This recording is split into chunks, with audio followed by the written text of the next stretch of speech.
Dünyada Uyg'urlarning gepi.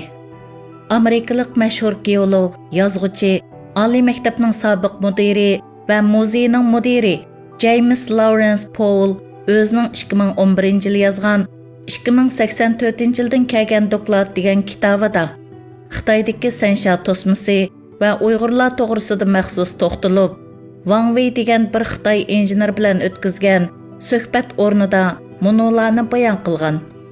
Sansha tosmisi 2006 yil selingan bo'lib, garchi hukumat uningga 25 milliard dollar sarf qilgan va 2 million nopusni boshqa yerga yo'tkigan degan bo'lsa-mu, biroq amaliyotda 100 milliard dollar pul sarf qilgan va 20 million nopusni boshqa yerga yo'tkigan.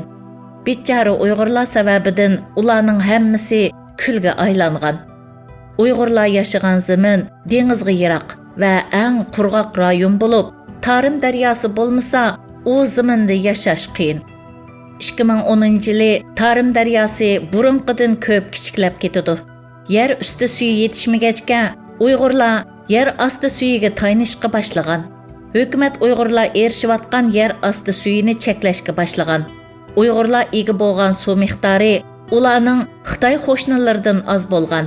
Bu adolatsizlik Uyg'urlarning qarshiligini paydo qilgan. 2032-yili yomg'ir faslidan keyin Sansha suv ombiri suvga to'shqan. Sansha suv ombirining bexatarligini qo'g'daydigan amalliq saqlash xodimlari Uyg'urlar va yoki Tayvanlikka o'xshash boshqa guruhlarning suv ombirini portlatishidan andish qilib, hushyorlikni o'stirdi. Ammo Uyg'urlar bunda hujumga bak usta edi.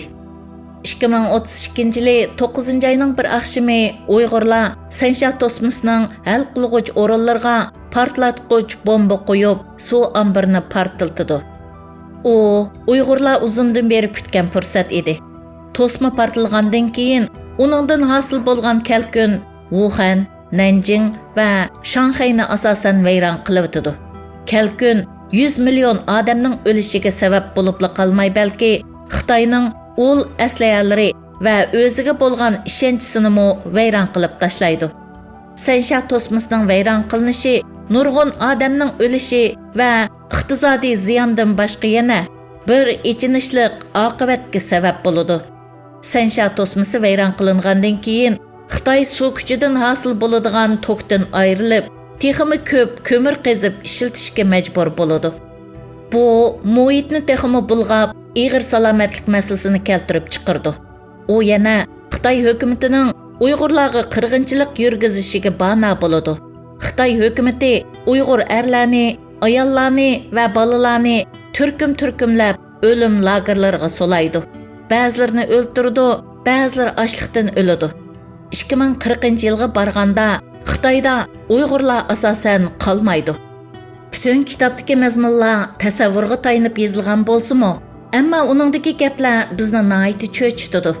Bu kitob Xitoy hukumatining vatanda Uyg'urlarni keng ko'lamda tutqun qilib, lagerlarga solashdan xeyli burun yozilgan kitob bo'lib, ilgari keyin bo'lib bir necha qatim nashr qilingan.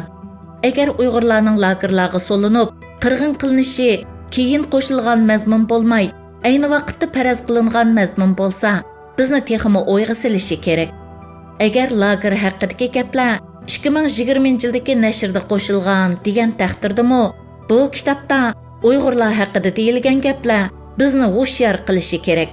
Chunki kitobda Xitoyning Uyg'urlar bilan mangu kelishtirgili bo'lmaydigan ikki dunyo ekanligi aniq ko'rsatilgan. Xitoyning Uyg'urlarni hamon yo'qotishdan iborat razil g'arzi aniq tasavvur qilingan. G'arb dunyosining, bo'libmi Amerikaning Xitoyni tushunishida uzun yillardan buyon ig'ir xatoliklar saqlanib kelgan bo'lib, Xitoyning Amerikaga, dunyoga tahdid bo'ladiganligini tushunib yetolmagan.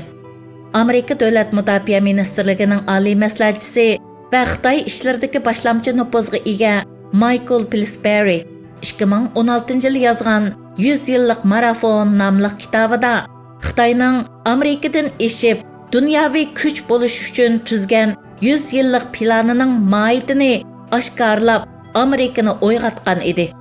kitobda Xitoyning 2049 yilga borganda dunyoviy hukmron bo'lishni ko'zlab harakat qilayotganligini, ammo Shi Jinpingning boshqa Xitoy rahbarlaridan farqli holda o'zining g'arzini oshkorlayotganligini ko'rsatgan edi.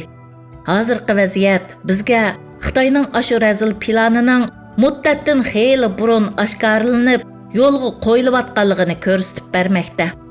Xitoy Uyg'urlarni yo'qotishni o'zining 100 yillik planiga kirgizgan bo'lib, mayli keyin yoki baldir bo'lsin, hamon qo'l selishni qaror qilib bo'lgan. Hozir bo'lsa-mu kallamizni silkitib turib, istiqbolimiz va mavjudligimiz haqida bosh qotirishimiz va o'rinsiz talash tartish qilib, qo'rqinchli dushmanimiz bo'lgan Xitoyni bir chetga tashlab qo'yib, o'zaro jidallashishdan qat'iy yiroq bo'lishimiz kerak.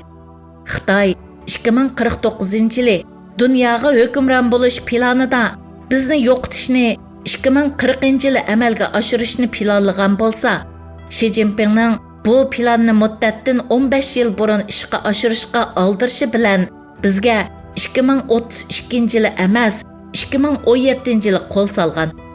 Xitoy bizni bundaqli yo'qotish g'arzini albatta ishga oshira olmaydi. Lekin biz sagak bo'lmaydi ekanmiz, kuchimizni dushmanga emas, o'z ichimizdagi datalashga sarf qiladi ekanmiz. U chaqda Uyg'urlarning yiltizi Sharq Turkistondan yulib tashlanib, xuddi Qrim tatarlarining oqibatiga qolamiz. Stalin tarafidan Qrimdan tarqoqlashtirib etilgan tatarlar Stalinning o'limidan keyin o'z yurtlariga qaytib, vatanini qaytadan qurishga ko'p tirishgan bo'lsa-mu, ta hozirgacha asliga kelib bo'laligini yo'q.